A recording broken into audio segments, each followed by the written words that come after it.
Welcome to SR7 TV news. Bulletin ముందుగా headlines. Janasena పదవి బాధ్యత కార్యక్రమంలో పవన్ కళ్యాణ్ కీలక వ్యాఖ్యలు.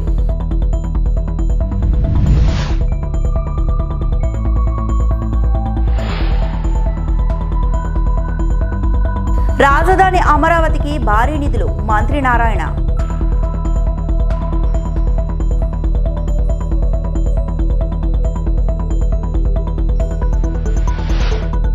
సింహాచల ఆలయాన్ని సందర్శించిన భారత మహిళా క్రికెట్ జట్టు.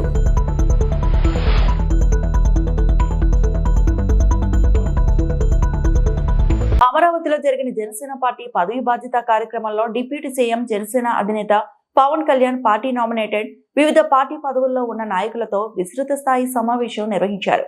ఈ సందర్భంగా ఆయన పార్టీ ఆలోచన ఆధారిత రాజకీయాలు, సామాజిక సమానత్వం, బాధ్యతాయుతమైన నాయకత్వం గురించి కీలక వ్యాఖ్యలు చేశారు. కూటమి ప్రభుత్వం అధికారంలోకి వచ్చిన తర్వాత అనేక సామాజిక వర్గాలకు కార్పొరేషన్లు ఏర్పాటు చేసినట్టు పవన్ కళ్యాణ్ గుర్తు చేశారు. రెల్లి సామాజిక వర్గానికి కూడా ప్రత్యేక కార్పొరేషన్ ఏర్పాటు చేయాల్సిన అవసరం ఉందని ఆయన స్పష్టం చేశారు. ఈ రోజున ఒక వ్యక్తి వచ్చి నిర్మించాడు జనసేన, అది ఈరోజు వ్యవస్థ అయింది. రేపొద్దున వ్యవస్థ వ్యక్తులు నిర్మించాడు. అందువల్ల ఏ పదవి కూడా మీరు తక్కువ అనుకోవద్దు. ఏది తక్కువ, మనం ఎవరికి ఎక్కువ కాదు, తక్కువ కాదు. It all depend. మీరు పిండే కొద్ది రొట్టె, మీరు ఎంత సమర్థవంతంగా పనిచేస్తారో దాన్ని అంత ఇంపాక్ట్ఫుల్గా నీటి సంఘాలు మీరు పని చేయాలంటే మీరు ఎంత ఉందో మీకు పని చేయడానికి. రైతు కన్నీరు తొడవగలరు మీరు. అది కానీ మీరు పెట్టుకున్నారంటే చాలా చాలా అద్భుతం. మన ఈ మధ్యన అంటే ఇంకోటి, పొద్దున్నే మీటింగ్ అంటే జస్ట్ నేను ఎంత బాధ్యతగా ఉన్నానని చెప్పడానికి మీకు చెప్తున్నాను. ఒకటి, మీరు ప్రతి నాయకుడికి బాధ్యత తగ్గించాల్సిన అవసరం ఉంది. అంటే ప్రతి సమస్య, ఇప్పుడు ఒక ఊళ్ళో రోడ్డు లేకపోతే పవన్ కళ్యాణ్ దగ్గరికి వచ్చేస్తే రోడ్డు వచ్చేస్తాను అన్నారంటే ఇట్స్ ఎ ఫెయిల్యూర్. అది ఒక జిల్లా కలెక్టర్, స్థానిక ఎమ్మెల్యే చేయాల్సిన పని, స్థానిక సర్పంచ్ చేయాల్సిన పని ఒక ఉప ముఖ్యమంత్రి స్థాయి వ్యక్తికి వచ్చి సాల్వ్ అవుతుంది అంటే అది మన ప్రజాస్వామ్యం తాలూకు లక్షణాన్ని బలహీనపడిందని అర్థం. అది అసలు నా దగ్గరికి రాకుండా ఉండాలంటే ఏం చేయాలన్న దానికి నేను ఆలోచిస్తున్నాను. దానికోసం ప్రయత్నం చేస్తున్నాను. అంటే ఒక ఆడపిల్ల వచ్చి, ఒక చూపు సరిగ్గా లేని ఆడబిడ్డ ఇండియాని రిప్రజెంట్ చేస్తూ వచ్చి ఆ పాప అడిగింది, మా ఊరికి రోడ్డు వేయమని. అది ఎవరిని అడగాలి? నన్ను కాదు అడగాల్సింది. నిజంగా ఇంపాక్ట్ఫుల్గా గవర్నెన్స్ ఉంటే, అంటే ఇప్పుడు కాదు, ఒక 5 సంవత్సరాలని కాదు, గత దశాబ్దాలుగా మనం ఏం చేస్తున్నామంటే ప్రజాస్వామ్యం తాలూకు స్ట్రక్చర్ని వీకెన్ చేస్తున్నాం. నాయకుడు ఇంపార్టెంట్ అయిపోయాడు, వ్యవస్థను చంపేస్తున్నాం. అది మారాలి. అంటే ఎందుకు అంటే, నాకు చాలాసార్లు నేను నక్సల్ గురించి మాట్లాడుతాను. ఎందుకు మాట్లాడతానంటే నాకు ఇంతమంది ఎందుకు వెళ్ళిపోయింటారు ఈ అడవుల్లోకి నాకు అర్థం కాదు ఇప్పుడు. అంటే ఎంత కోపం ఉండాలి వీళ్ళకి. ఆ కోపం ఎక్కడికి పోదు. మనం ఆపరేషన్లు చేయండి, ఇంకోటి చేయండి, కంగారు చేసినా కానీ అది ఇంకో ఫామ్ తీసుకుంటుంది. అది సో దానికి ఏం మారాలి? దాని అల్టిమేట్ మంది ఏంటి? Correction in democracy. What is a correction in democracy అంటే accountability in democracy, responsibility in democracy. అది చిన్న పదవా పెద్ద పదవా అని కాదు. కోపం ఎక్కడికి పోద్ది? నేను అందుకని తపన పడుతున్నాను ఈరోజు, నా కోసమో, నా పిల్లల కోసమో, మన కోసం కాదు. నేను తపన పడుతుంది. చూస్తుండగా పాడైపోతుంది మన ఈ ప్రజాస్వామ్య వ్యవస్థ అని అనిపిస్తుంది. అంటే మన కళ్ళ ముందు ఒకడు కూర్చొని ఒక మాజీ ముఖ్యమంత్రి గారి సతీమణిని ఇష్టారాజ్యంగా తిడితే మనం ఏమి చేయలేని నిస్సహాయ స్థితిలో ఉన్నామంటే భయం వేస్తుంది నాకు. అంటే ఎలయన్స్ తాలూకు ఎందుకు పెట్టామంటే రేపొద్దున ఎదురింటోటి జరుగుతుంది మన సంబంధం లేదు, పక్కింటోటి జరుగుతుంది మన సంబంధం. రేపొద్దున ఇంట్లో వచ్చి కూర్చుంటుంది, అప్పుడు ఎవడు రాడు. అంటే కొన్నిసార్లు ఎందుకు నేను 10 సంవత్సరాలు 15 సంవత్సరాలు మాట్లాడుతుంటానంటే అదేదో మనం తగ్గాలనో ఇంకొకరు పెంచాలనో అని కాదు. అసలు ముందు ప్రజాస్వామ్య వ్యవస్థని బలోపేతం చేసిన తర్వాత, ఒక లెవెల్ గేమ్ వచ్చిన తర్వాత అప్పుడు వేరే ఆలోచన. Till then I want the strength in alliance. ప్రజాస్వామ్యాన్ని బలహీనపరిచే పరిస్థితుల్లో అందరం మనం కొట్టుకుంటా ఉంటే ఏం జరుగుద్దంటే అరాచకమే రాజ్యం వెళ్తుంది. నాకు చాలా చాలా భయం అది. అంటే ఉదాహరణకి ఈ రోజున మొన్న రౌడీలను వెనకేసుకొచ్చే పరిస్థితికి వచ్చేసింది. నాకు ఎప్పుడు కూడా గత పార్టీని తగ్గించడం కూడా ఇష్టం లేదు. ఉదాహరణ సామినేని ఉదయభాన్ గారు ఉన్నారు, పెండెం దొరబాబు గారు ఉన్నారు, కిలా రోసయ్య గారు ఉన్నారు. అలాగే జయమంగళం నుంచి ఉన్న వెంకటరమణ గారు ఉన్నారు. వీళ్ళెవరూ కూడా గౌరవప్రదంగా ఉండేవాళ్ళు. They are career politicians, there is no doubt about it. కానీ వాళ్ళకి గీతలు తెలుసు. వాళ్ళకి అలాంటి వ్యక్తులు వాళ్ళ దాటికి ఇమ్మడలేకపోయారు, ఇబ్బంది పడ్డారు. మీ వల్ల ఇలా జరుగుతుందని నేను రాగానే చెప్పాను. మనం గెలిచిన వెంటనే నేను ఇదే మన మంగళగిరి ఆఫీసులో, జనసేన ఆఫీసులో కూర్చొని రెచ్చిపోండి. ఈరోజు నేను ఎప్పుడు చెప్పలేదు, అట్లా చెప్పలేదు. ఎప్పుడు గెలవగానే అసలు మనం ఏంటో చూపిద్దాం, అలాంటి పిచ్చి మాటలు నేను ఎప్పుడు మాట్లాడను. ఎందుకంటే బాధ్యత గల వ్యక్తులు ఎలా మాట్లాడతాం, రెచ్చిపోదాం. మనం వచ్చాం కాబట్టి మన టైం అయింది, ఇంకా చూపిద్దాం ఒక్కొక్కటి తడాక అంటాం పిచ్చిగా. ఆంధ్రప్రదేశ్ రాజధాని అమరావతిని అత్యాధునిక సాంకేతిక పరిజ్ఞానంతో సర్వాంగ సుందరంగా తీర్చిదిద్దేందుకు ప్రభుత్వం అడుగులు వేగవంతం చేసింది. సచివాలయంలో ముఖ్యమంత్రి నారా చంద్రబాబు నాయుడు అధ్యక్షతన జరిగిన 56వ CRDA అథారిటీ సమావేశంలో రాజధాని అభివృద్ధికి సంబంధించి 7 కీలక నిర్ణయాలకు ఆమోదం తెలిపారు. ఈ సమావేశం అనంతరం పురపాలక శాఖ మంత్రి నారాయణ మీడియాకు వివరాలను వెల్లడిస్తూ రాజధాని నిర్మాణ పనుల కోసం భారీగా నిధులు మంజూరు చేసినట్లు ప్రకటించారు. మొదటిది ఏంటంటే క్వాంటమ్ వ్యాలీకి సంబంధించి ఏదైతే ఎక్విప్మెంట్ త్వరలో రాబోతుందో దానికి సంబంధించి ఒక బిల్డింగు సుమారు 43,000 చదరపు అడుగులతో కట్టేదానికి 103.96 కోట్లతో దాన్ని టెండరు పిలిచి L1 చేయటం జరిగింది. 103.96 కోట్లు. 103 ఇది స్పెషల్ బిల్డింగ్. అంటే ఏదైతే అక్కడ క్వాంటమ్ వ్యాలీ మిషన్స్ అవి పెడతారో దానికి కొన్ని కండిషన్స్ ఉన్నాయి. యాక్చువల్గా ఆ కండిషన్స్ ప్రకారం టెక్నికల్ వాళ్ళు ఇచ్చిన డిజైన్ ప్రకారం చేసేది ఇది. దాన్ని ఈరోజు అథారిటీ యాక్సెప్ట్ చేస్తుంది. అది 2 ఏకర్స్లో ఆ బిల్డింగ్ కడతారు.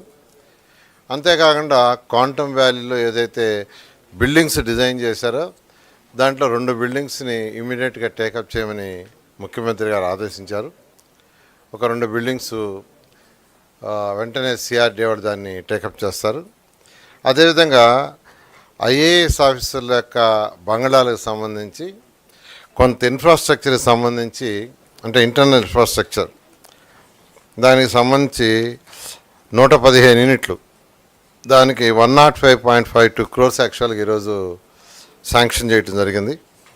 109.52 కోట్లు. తర్వాత నాబార్డ్ ఏదైతే 7,500 కోట్లు శాంక్షన్ చేసి 1,502 crores రిలీజ్ చేసింది. దాంట్లో ఒక 100 crores యాక్చువల్గా ఈ యొక్క CRDA ADS administrative services and office ఎక్స్పెండిచర్స్కి ఒక 100 crores యూటిలైజ్ చేసుకునేటట్టుగా పర్మిషన్ ఇవ్వడం జరిగింది. అదేవిధంగా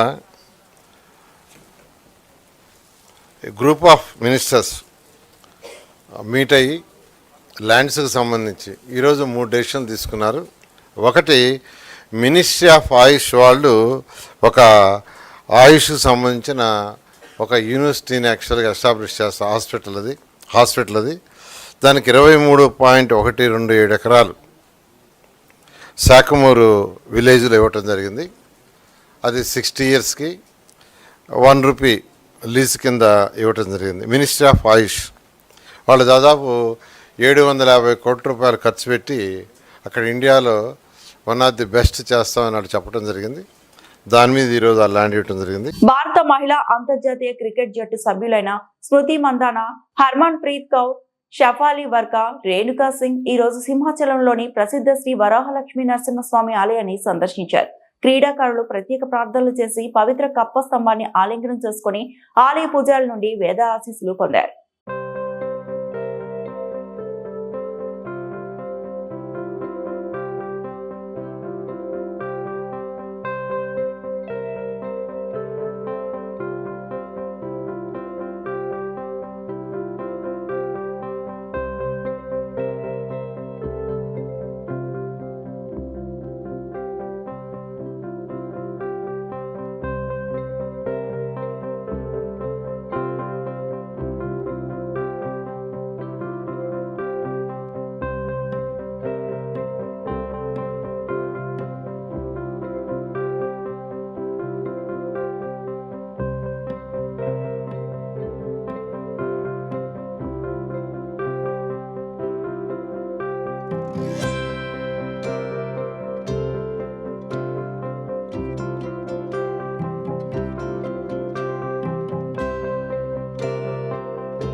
దేశ రాజకీయాల్లో సరికొత్త అధ్యాయానికి మాజీ ప్రధాని అటల్ బిహారీ వాజ్పేయి శ్రీకారం చుట్టారని కేంద్ర మంత్రి రామ్మోహన్ నాయుడు అన్నారు. కాంగ్రెస్ ఇతర ప్రధానిగా అందరూ మెచ్చిన నాయకుడు ఆయనని కొనియాడారు.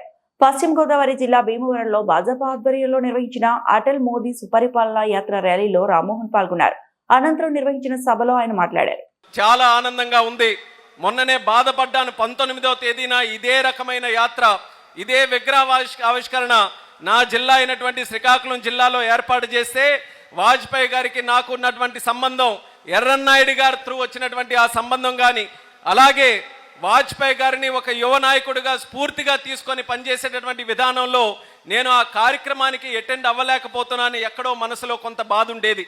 19వ తేదీన రాష్ట్ర ముఖ్యమంత్రి వర్యులు ఢిల్లీ వచ్చారు. అలాగే పార్లమెంటు ఒక పక్కన జరుగుతుంది. అలాంటి సందర్భంలో నేను వెళ్ళలేకపోయానని చెప్తే మాధవ్ గారు కూడా ఢిల్లీ వచ్చిన తర్వాత ఏ బెంగా లేదు, మీరు ఎక్కడికి రాష్ట్రంలో వచ్చినా సరే బ్రహ్మాండంగా జరిపించే బాధ్యత మేము తీసుకుంటామని భీమవరంకి ఆయన మళ్ళీ శ్రీనివాస్ వర్మ గారు ఆహ్వానించిన తర్వాత మళ్ళీ ఆనందంగా మీ అందరిలో పాల్గొనడానికి ఈరోజు ప్రత్యేకంగా ఢిల్లీ నుంచి వచ్చి మళ్ళీ ఇక్కడ నుంచి మళ్ళీ ఢిల్లీ వెళ్తున్నాను. అటువంటి ఈ భీమవరంలో అటల్ బిహారీ వాజ్పేయి గారి తాలూకా కార్యక్రమంలో ఇప్పుడే మనం సభలో మాట్లాడినటువంటి వ్యక్తులందరినీ కూడా చూసాం. ఒక్కొక్కరు కూడా ఆయన తాలూకా జీవిత చరిత్రని ఒక హిస్టరీలో భాగంలో ఒక పాఠంలో మన అందరి ముందు చెప్పారు. ఎంత స్ఫూర్తిదాయకంగా వాళ్ళ తాలూకా కార్యక్రమాలు, వాజ్పేయి గారి తాలూకా కార్యక్రమాలు చెప్పారు. ప్రతి ఒక్కరూ ఈరోజు రాజకీయాలతో సంబంధాలు ఉన్న వాళ్ళం, రాజకీయ నాయకులుగా ఎదగాలనుకునే వాళ్ళం, ప్రజాస్వామ్యానికి బాధ్యులుగా ఉన్న వాళ్ళం, ప్రజాస్వామ్యాన్ని కాపాడుకొని ప్రజలకి మేలు చేయాలని కనక్షణం కూడా కృషి చేస్తున్నటువంటి వాళ్ళం. మన అందరికీ కూడా నిత్య స్ఫూర్తి ప్రదాత అటల్ బిహారీ వాజ్పేయి గారు అనేది మరొకసారి తెలియజేసుకుంటున్నాను.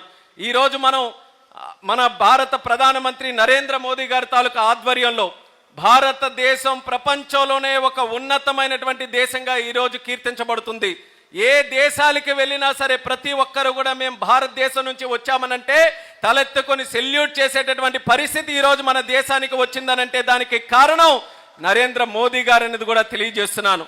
అయితే అది గత 11 సంవత్సరాలు నరేంద్ర మోదీ గారు చేసినటువంటి కృషి ఎంత ఉన్నా సరే ఆ రోజు విత్తనం, ఆ రోజు ఆ పునాది వేసినటువంటి నాయకుడు మహానుభావుడు అటల్ బిహారీ వాజ్పేయి గారు అనేది మనం అందరం గుర్తు చేసుకోవాలి.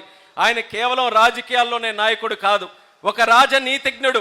రాజకీయాలనంటే కేవలం అధికారం సంపాదించుకోవడం కాదు, ప్రజాస్వామ్యం. అనంతపురం నగరంలో అడ్వకేట్స్ వెల్ఫేర్ సొసైటీ ఆధ్వర్యంలో సోమవారం ఉదయం ర్యాలీ కార్యక్రమాన్ని నిర్వహించారు.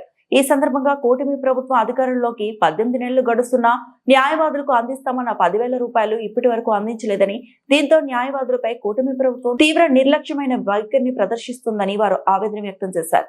గత ప్రభుత్వ హయాంలో కేరళ తరహాలో లా నేస్తం పేరుతో జూనియర్ అడ్వకేట్ల వృత్తిలో కొనసాగేందుకు లా నేస్తం పథకాన్ని అమలు చేయడం జరిగిందన్నారు. కానీ ఆనాడు ప్రతిపక్షంలో ఉన్న ప్రస్తుత కూటమి ప్రభుత్వ నేతలు జూనియర్ లాయర్లకు 5,000 రూపాయలు ఏమాత్రం సరిపోవటం లేదని 10,000 చేసి అందిస్తామని హామీ ఇచ్చారన్నారు. ఇచ్చిన హామీ మేరకు ఒక్కొక్క లాయర్కు 1,80,000 రూపాయలు ప్రస్తుత కూటమి ప్రభుత్వం బకాయి పడిందని వారు తెలిపారు.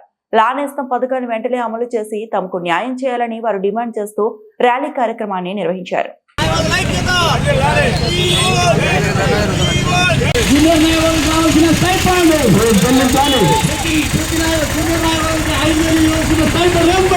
అనంతపురం అడ్వకేట్స్ వెల్ఫేర్ సొసైటీ ఆధ్వర్యంలో వివిధ న్యాయవాద సంఘాలు, అనంతపురం బార్ అసోసియేషన్ యొక్క మద్దతుతో జూనియర్ న్యాయవాదులకు లానేస్తమైనటువంటి పథకాన్ని గతంలో అమలులో ఉండేది. ఎన్రోల్ అయినటువంటి 3 సంవత్సరాల వరకు ఆర్థిక పరిపుష్టి కొరకు ఈ యొక్క పథకాన్ని ప్రారంభించడం జరిగింది. కేరళ రాష్ట్రం తర్వాత ఆంధ్రప్రదేశ్లో దీన్ని అమలు చేస్తున్నటువంటి సందర్భంలో ప్రస్తుత ప్రభుత్వం మరి ప్రతిపక్షంలో ఉన్నప్పుడు ఎన్నికలకు ముందు 5,000 అయితే జూనియర్ న్యాయవాదులకు సరిపోదు, మరి 10,000 రూపాయలు మేము అధికారంలోకి వస్తే ఇస్తామని చెప్పేసి హామీ ఇవ్వడం జరిగింది. కానీ ఈరోజు 5,000 పథకాన్ని కూడా పూర్తిగా బంద్ చేసి అలాగే 10,000 రూపాయల పథకం ఇప్పటి వరకు అమలు చేయనందున జూనియర్ న్యాయవాదులకు లానేస్తం పథకం ఏదైతే ఉందో దాన్ని తక్షణమే అమలు చేయాలని చెప్పేసి ఈరోజు అన్ని మన న్యాయవాద సంఘాలు, బార్ అసోసియేషన్ మళ్ళీ అందరి సహకారంతో ఈరోజు ఈ యొక్క కార్యక్రమం నిర్వహించడం జరుగుతూ ఉంది. ముఖ్యంగా లానేస్తమైనటువంటి పథకం ఈరోజు ఎందుకు అడుగుతున్నామంటే ఈ పొద్దు మరి కోర్టులో చూస్తూ ఉంటే అనేక రకాలైనటువంటి ఇబ్బందులు ఈరోజు జూనియర్ న్యాయవాదులు ఎదుర్కొంటున్నారు. అది ముఖ్యంగా ఏదైతే వకాలత్ ఉందో అవన్నీ కూడా పోలీసులు వాళ్ళకి నచ్చినటువంటి కొంతమందికే వాటిని రెఫర్ చేస్తూ ఒక మాఫియాగా తయారైపోయి జూనియర్ న్యాయవాదులకు నోట్లో దుమ్ము కొడతా ఉన్నారు. దీని ద్వారా జూనియర్ న్యాయవాదులు వృత్తిలోకి వచ్చి మరి జీవనం గడించడానికి కూడా ఇబ్బందులైనటువంటి పరిస్థితుల్లో మరి గ్రామీణ ప్రాంతాలకు మరి బడుగు బలహీన వర్గాలు ఈ వృత్తిలో కొనసాగలేక వెళ్ళిపోతా ఉన్నాయి. ఈ రోజు సామాన్య వ్యక్తి కూడా కూలి పనికి పోతే 500 ఉండేటువంటి పరిస్థితుల్లో ఈ రోజు మరి న్యాయవాది మరి కోర్టు వేసుకొని కోర్టులో కొన్ని సంవత్సరాల వరకు కూడా ఏమాత్రం ఆర్థికమైనటువంటి భరోసా లేకుండా మరి జీవనం సాగించడం కష్టతరంగా అయింది. ప్రభుత్వం దీన్ని ఇమ్మీడియట్ గా గుర్తించి మరి కోర్టులో ఉన్నటువంటి అనేక కష్ట నష్టాల వల్ల జూనియర్ న్యాయవాదులు వృత్తిలోకి రానటువంటి పరిస్థితులు ఉన్నాయి. కాబట్టి లానేస్తాన్ని తక్షణమే అమలు చేసి వాళ్ళు ఎలక్షన్ కంటే ముందు ఇచ్చినటువంటి హామీ మేరకు లానేస్తం పథకాన్ని రాష్ట్ర ప్రభుత్వము బేషరతుగా వెంటనే ప్రారంభించి జూనియర్లకు న్యాయం చేయాలని, అలాగే 18 నెలల నుంచి పెండింగ్ లో ఉన్నటువంటి బకాయిలను కూడా జూనియర్ న్యాయవాదులకు చెల్లించి న్యాయం చేయాలని చెప్పేసి ఈ రోజు రాష్ట్ర ప్రభుత్వాన్ని అనంతపురం అడ్వకేట్స్ వెల్ఫేర్ సొసైటీ మరియు వివిధ ప్రజా సంఘాలు న్యాయవాద సంఘాలన్నీ కూడా ఈ వేదిక ద్వారా డిమాండ్ చేస్తా ఉన్నాం. అంబేద్కర్ కోనసీమ జిల్లా ముమ్మడివరం నియోజకవర్గం కూటమి ప్రభుత్వం పంచాయతీరాజ్ వ్యవస్థను బలోపేతం చేసేందుకు పలు నూతన చర్యలను చేపట్టింది. దీనిలో భాగంగా కాట్రేనికోన మండలం బలుసుతిప్ప, కొత్తపాలెం, నీలరేవు, మగసానితిప్ప కలిసి ఒక పంచాయతీగా ఉండేవి. దీనివల్ల ఏ పని కావాల్సిన బలుసుతిప్ప గ్రామానికి రావడానికి మిగిలిన గ్రామాలు ఇబ్బంది పడుతున్నారని బలుసుతిప్ప నుండి కొత్తపాలెం, మగసానితిప్ప, నీలరేవులను కొత్త పంచాయతీగా ఏర్పాటు చేసేందుకు గ్రామ పెద్దలు తీర్మానం చేశారు. దీనితో పరిపాలన సులభతరం అవుతుందని, చిన్న గ్రామాలు అభివృద్ధి చెందుతాయని కొత్తపాలెం గ్రామస్తులు ఆనందం వ్యక్తం చేశారు. ఈ సందర్భంగా ముఖ్యమంత్రి నారా చంద్రబాబు నాయుడికి, పవన్ కళ్యాణ్కి ప్రత్యేక అభినందనలు తెలియజేశారు. నా పేరు కాలాడి వీర్రాజు, మాది కొత్తపాలెం బ్రహ్మ సమాజం పంచాయతీ. మా పంచాయతీలో కొత్తపాలెం, బలుసుతిప్ప, మగసానితిప్ప, నీలరేవు 4 గ్రామాలు కలిపి ఒక పంచాయతీగా ఉండేది. కూటమి ప్రభుత్వం పంచాయతీలు ఫైబ్రికేషన్ నిమిత్తం ఒక జీవోనిచ్చింది. ఆ జీవో ప్రకారంగా మా నీలరేవు, కొత్తపాలెం కలిసి బ్రహ్మ సమాజం పంచాయతీ నుంచి విడిపోవడానికి అని చెప్పి మేము పంచాయతీ దగ్గరికి వచ్చి 4 గ్రామాల ప్రజలందరి సమక్షంలో మా పంచాయతీ విడిపోవాలనే ఉద్దేశంతో మేమందరూ కూర్చొని మాట్లాడుకోవడం జరిగింది. దానికి అందరూ సుముఖంగా వ్యక్తపరిచారు. కాబట్టి నీలరేవు, కొత్తపాలెం మా 2 గ్రామాలు సపరేట్ పంచాయతీగా పెట్టుకోవడానికి మా 2 గ్రామాలు కూర్చొని ఆమోదం తెలపడం జరిగింది. ఈ పంచాయతీ విడిపోవడం వల్ల పరిపాలన వికేంద్రీకరణ జరుగుతుంది, అలాగే విలేజ్ పరంగా డెవలప్మెంట్ జరుగుతుంది అనే ఉద్దేశంతో మేము ఈ పంచాయతీ నుంచి విడిచి ప్రత్యేక పంచాయతీ ఏర్పాటు కోసం మేము ప్రయత్నం చేసాం. అది ఇవాళ ఫలించింది. ఆ తీర్మానం కూడా చేయడం జరిగింది. ఆ తీర్మానం కూడా ఉన్నతాధికారులకు పంపించాం. ఇది కూడా మా పంచాయతీ. బొబ్బిలిలో ఎస్ఆర్ షాపింగ్ మాల్ ప్రారంభించిన సినీ నటి అనసూయ మరియు మాజీ మంత్రి, ఆంధ్రప్రదేశ్ రాష్ట్ర అటవీ అభివృద్ధి కార్పొరేషన్ చైర్మన్ రావు వెంకట సుజయ్ కృష్ణ రంగారావు ఈ రోజు బొబ్బిలిలో ఎస్ఆర్ షాపింగ్ మాల్ 14వ బ్రాంచ్ ప్రారంభోత్సవ కార్యక్రమంలో ముఖ్య అతిథిగా పాల్గొని జ్యోతి వెలిగించి ఎస్ఆర్ షాపింగ్ మాల్ ప్రారంభించిన మాజీ మంత్రి, రాష్ట్ర తెలుగుదేశం పార్టీ ఉపాధ్యక్షులు, జోనల్ 2 కోఆర్డినేటర్, ఆంధ్రప్రదేశ్ రాష్ట్ర అటవీ అభివృద్ధి కార్పొరేషన్ చైర్మన్ రావు వెంకట సుజయ్ కృష్ణ రంగారావు, ఎండి గోపీనాథ్ రెడ్డి. అనసూయ మాట్లాడుతూ, నాకు రాజకీయంలోకి రావటం ఇష్టం లేదు, రాజకీయం గౌరవించడం మాత్రం నాకు తెలుసు, నేను ప్రజాసేవ చేయడానికి నేను ఉన్నాను అని అన్నారు. చేశాను first time my interaction with Anasuya garu. So నాకు Kalyan is my old friend. Kalyan suggest చేశాను, సార్ ఈసారి ఈ అనసూయ గారు మంచి హ్యాండ్, ఆమెతో స్టోర్ చేపిద్దామని సజెస్టెడ్. సో లెట్స్ మా కూడా రాబోయే రోజుల్లో మీ ఇంతకుముందు చెప్తున్నాను, we are going to Karnataka and Rayalaseema అన్ని చోట్లకి వెళ్తున్నాను. కాబట్టి మీ యొక్క సపోర్ట్ అవసరం. అలానే ఈ బ్రాండ్ ఇంతకుముందు చెప్పుకున్న ఉత్తరాంధ్రలో పుట్టిన బ్రాండ్, గాజువాకలో చిన్న షోరూమ్గా స్టార్ట్ అయిన 20 సంవత్సరాల క్రితం ఈరోజు అక్రాస్ ఆంధ్రప్రదేశ్ 14 బ్రాంచ్లు చేయగలిగినామంటే ఈ ప్రాంత ప్రజల యొక్క సపోర్ట్తో ఇంతవరకు వచ్చాం. ఇక గివింగ్ మైక్ ప్రసాద్ నన్ను ఏమన్నా యూ వాంట్ అడ్రస్. అలానే మా ఎల్డర్ బ్రదర్ ప్రసాద్ రెడ్డి గారు, one of the director, and one more director Keshav Reddy గారు, ఈ పర్చేసింగ్ డైరెక్టర్. కార్తిక్ గారు మీకు పరిచయం చేయాల్సిన అవసరం లేదు, అండ్ ఉదయ్ ఈజ్ మా chief operating officer. So directly I'm hand over mic to the Anasuya garu. ముందుగా నేను నమస్కారం బొబ్బిలి. చాలా అంటే నేను మర్చిపోయాను ఎనర్జీ ఎలక్ట్రిఫైయింగ్గా ఎలా ఉంటుందో, మళ్ళీ బొబ్బిలి గుర్తు చేసింది నాకు. చాలా చాలా ధన్యవాదాలు బొబ్బిలి ప్రజలకి ఇంత మర్చిపోలేని స్వాగతం పలికినందుకు. ఎస్ఆర్ షాపింగ్ మాల్కి వారి 14వ స్టోర్ బొబ్బిలిలో గ్రాండ్ లాంచ్ చేస్తున్నందుకు, అలాగే నాకు కూడా తద్వారా. అండ్ ఆ తర్వాత మీడియా ప్రతినిధులు, electronic and print media, you guys are very important. And ఆ ఇంపార్టెన్స్ని మీరు నిలబెట్టుకుంటూనే చాలా ఓపిక్గా మా ఎస్ఆర్ షాపింగ్ మాల్ 14వ స్టోర్ గ్రాండ్ లాంచ్ బొబ్బిలిలో కవర్ చేయడానికి ఇంత ఓపికతో, ఇంత ప్రశాంతంగా కవరేజ్కి వచ్చినందుకు thank you so much. And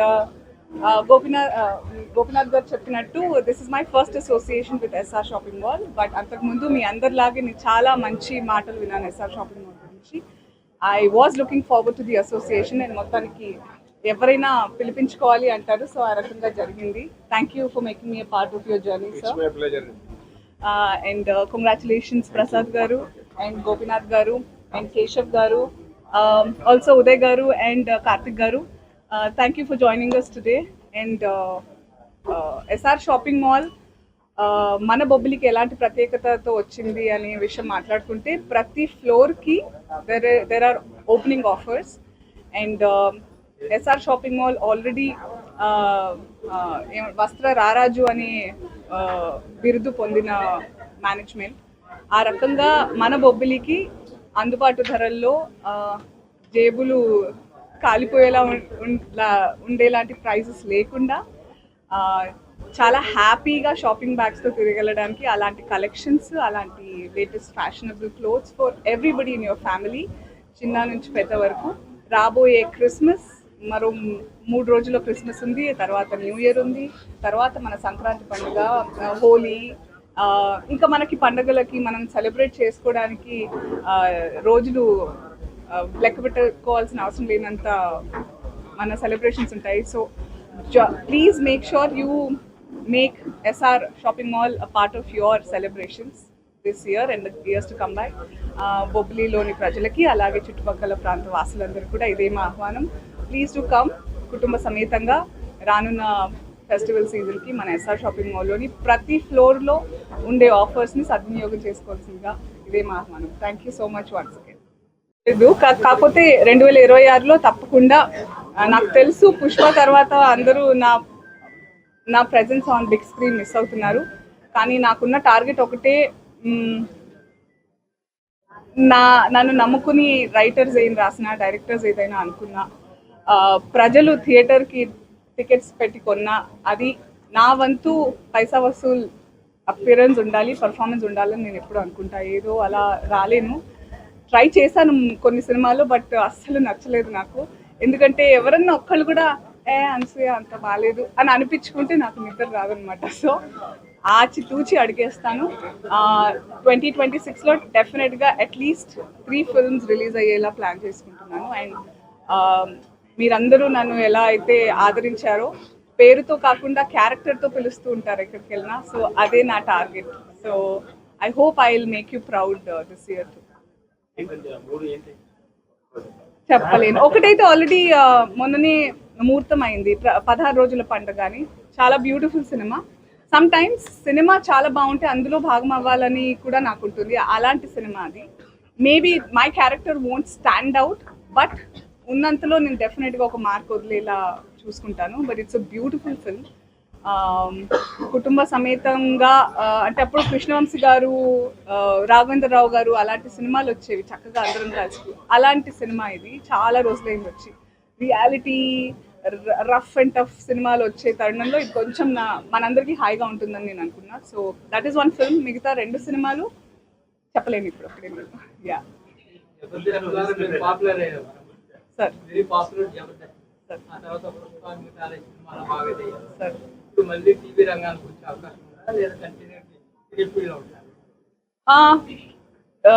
ఇప్పుడు ఏంటంటే నాకు ఈ వార్తలు ఇంతటితో సమాప్తం.